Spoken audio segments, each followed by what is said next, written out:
Stanley Kubrick es conocido por usar el lenguaje cinematográfico para plantear preguntas profundas sobre la humanidad, la tecnología, la guerra, el amor, la violencia, la locura y lo desconocido son temas que se tratan en cada una de sus películas.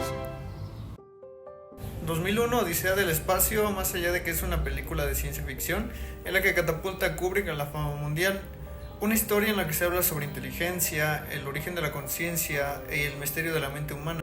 Y es que justamente Odisea, como la de Homero, es una historia que narra un viaje lleno de obstáculos, descubrimientos y transformaciones colectivas o personales. Estamos entonces en una travesía en la búsqueda del origen y el destino del ser humano. Así como Odiseo busca volver a Ítaca, el ser humano en 2001 busca comprender su lugar en el universo.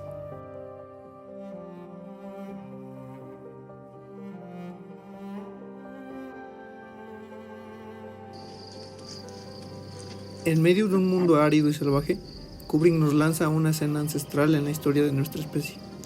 Nos adentra en lo que era su rutina diaria, alerta a las amenazas del entorno, la constante búsqueda de alimentos y el conflicto por obtener recursos fundamentales para la supervivencia del grupo, como el agua.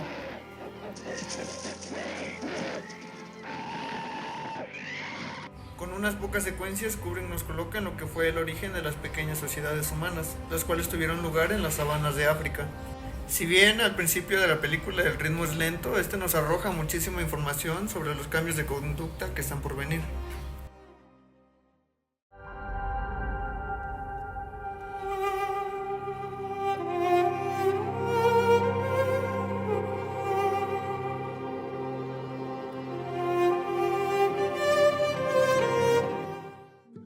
El monolito es de los símbolos más potentes y enigmáticos de 2001, ya que Kubrick nunca dio una declaración pública sobre qué significaba, dejándolo abierto a interpretaciones de todo tipo.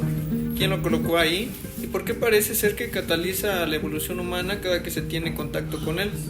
Como veremos a lo largo de la película, este objeto aparece en momentos claves para la evolución. En la escena de la prehistoria, por ejemplo, el monolito aparece ante los homínidos y justo después de tener contacto con él, sucede el descubrimiento del uso de las herramientas. Pero entonces, ¿qué significa todo esto para el progreso en la conciencia humana? En neurociencia evolutiva, el uso de herramientas y la coordinación social son hitos clave en la emergencia de la conciencia compleja. Ese momento de la película podría representar un salto evolutivo en la corteza prefrontal, la cual se encarga de funciones cognitivas superiores de los seres humanos, como la planificación. Pues esta nos permite hacer una extensión mental del tiempo, anticipándonos a hechos y aprovechando ciclos a nuestro favor. De esta manera podemos tomar mejores decisiones, pues nos planteamos ante desafíos que podemos enfrentar en un futuro.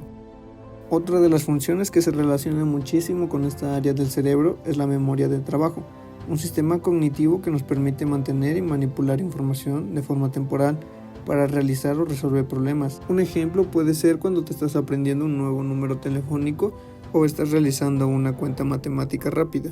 Como podemos ver, estas capacidades nos otorgan una ventaja increíble ante las demás especies con las que compartimos entorno.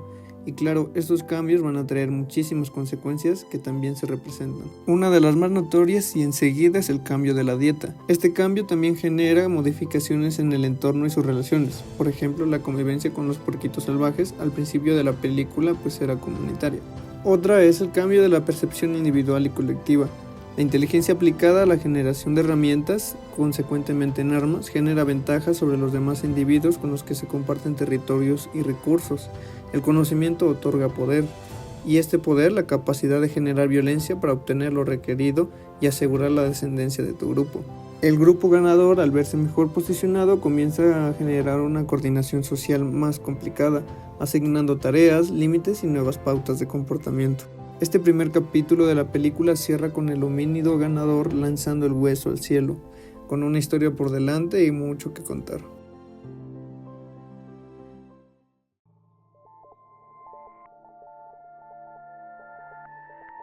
Millones de años después, la humanidad ha dominado el espacio e introducimos a un nuevo personaje, HAL 9000, la inteligencia artificial perfecta.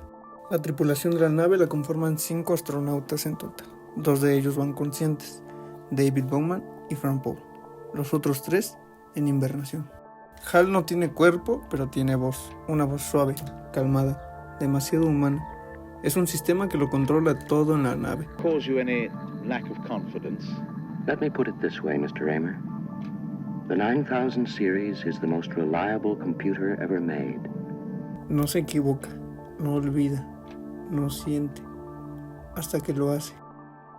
HAL indica que una de las partes de comunicación al exterior de la nave están a punto de fallar, por lo que pide que salgan a cambiarla. Al realizar la revisión, no se encuentra ningún daño en la pieza.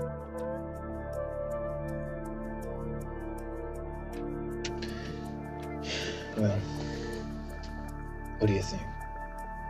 I'm not sure. What do you think? I've got a bad feeling about him. You do? Yeah. La conciencia de HAL es lógica, impecable, pero también implacable. Cuando su programación entra en conflicto con su existencia, ¿qué hace una máquina consciente? Actúa para protegerse. HAL no reconoce su error y comienza a sospechar que los humanos a cargo lo van a desconectar, acabando con su existencia. Aquí es donde entramos en un nuevo debate, ya que HAL comienza a tomar decisiones sujetas a sus emociones.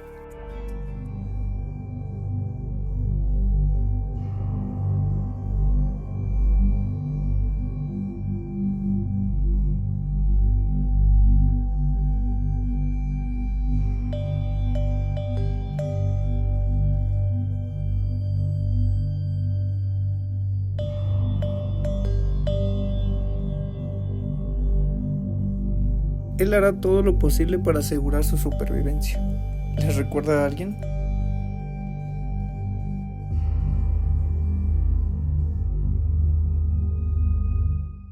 La conciencia actualmente se asocia con la integración de información a través de muchísimas redes neuronales, las cuales generan una experiencia unificada, una identidad, un yo. La rebelión de HAL entonces nos forza a imaginar si una inteligencia artificial podría desarrollar alguna identidad o voluntad propia, o si meramente es el resultado de diversos algoritmos complejos, los cuales hacen una simulación de nuestras emociones y de una cognición. That it's going to be all right again. Aquí es donde comienza una de las secuencias más asombrosas de toda la película. I feel much better now. I really do. HAL está tratando de convencer a Dave de que no lo desconecte, manipulando sus emociones. Dave, I can see you're really upset about this. You my complete assurance that my work will be back to normal. My mind is going. Poco a poco empieza a sucumbir, mientras Dave lo va desconectando. Pero aquí es donde sucede una referencia al fin de un camino o de una existencia humana. I can feel it. Recuerda quién lo programó y desde cuándo está operando. I am a HAL 9000 computer. I became operational. Daddy, I'd like to hear it now. Say it for me. It's called Daisy. Daisy. Daisy. Give me your... No le queda de otra más que aceptar su destino, y él comienza a cantar, al final de un túnel por la que cualquier conciencia atraviesa.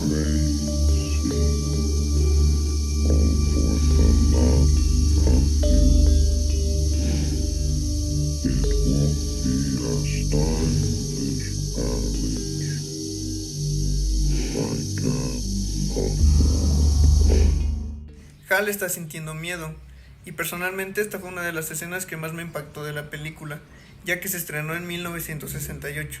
Entonces Kubrick se estaba adelantando muchísimo a preguntas que ahora se están tratando de resolver. Para comprender cómo Kubrick se adelantó tanto a su época, hay que comprender el contexto en el que él se desenvolvía y con las personas que trataba.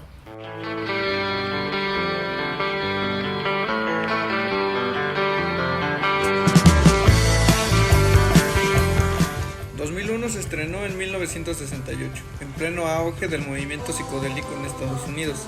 Este dato es muy importante para lo que sigue en la película. Pero para ese entonces las neurociencias no estaban tan consolidadas como lo es hoy en día.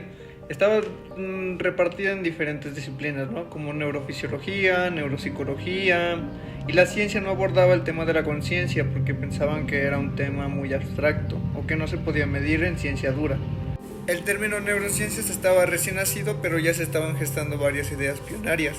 Por ejemplo, Donald Hebb y su teoría sobre la plasticidad sináptica en 1949. La computación era otra área de las áreas que estaba empezando a tomar fuerza, y este pensamiento trajo consigo muchísimas ideas sobre el futuro, cómo sería en lo cibernético, lo artificial y la relación que tendríamos con las máquinas.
¿Qué acabamos de ver? Este es el cierre de la película de 2001 de Kubrick, y el viaje de Dave se puede dividir en varias facetas. Al encontrarse con el monolito que está suspendido en el espacio, entra en un viaje psicodélico, que la primera parte son estas deformaciones sonoras, visuales, esa sensación de expansión o de una unidad, como la gota que cae al océano. Algo también muy interesante es que en una parte de su viaje parece que está sobrevolando las sabanas o las mesetas de África, y eso nos lleva al inicio de la película. ¿Quién colocó el monolito ahí? Esto es lo asombroso en el trabajo de Kubrick, porque lo deja abierto a la interpretación del espectador para que él mismo navegue por esas sensaciones. A mí me parece que la escena final es una de las más inquietantes, cuando llega al cuarto, que está en una especie de limbo entre lo mental y lo físico, porque él está viendo pasar, está viendo cómo envejece y interactúa en sus diferentes versiones por milisegundos, pero están interactuando entre ellos. Entonces está en ese espacio onírico en el que el tiempo fluye más lento y él está experimentando todo esto. El monolito vuelve a aparecer justamente en su lecho de muerte y él parece intentar tocarlo. Esto me recuerda también a la pintura de Adán y Dios, que fue pintada por Miguel Ángel, donde él está estirando para poder tocar a una pieza divina. Es ahí donde él transmuta al niño estelar, como se le conoce en la película. Con esto cierro el primer video del canal, y justo como el niño estelar que aparece al final de la película, pues simboliza un renacimiento. Espero que este canal les parezca un viaje a través de muchísimas sensaciones, emociones, conocimientos y transformaciones, en las que me acompañen a través de las neurociencias a tratar de resolver hasta qué punto puede llegar la conciencia humana. Es una de las preguntas que siempre nos realizaremos, y tratarla de responder de distintas maneras es válida. A través del cine, la ciencia, la espiritualidad, al fin de cuentas todas convergen en querer obtener esa respuesta.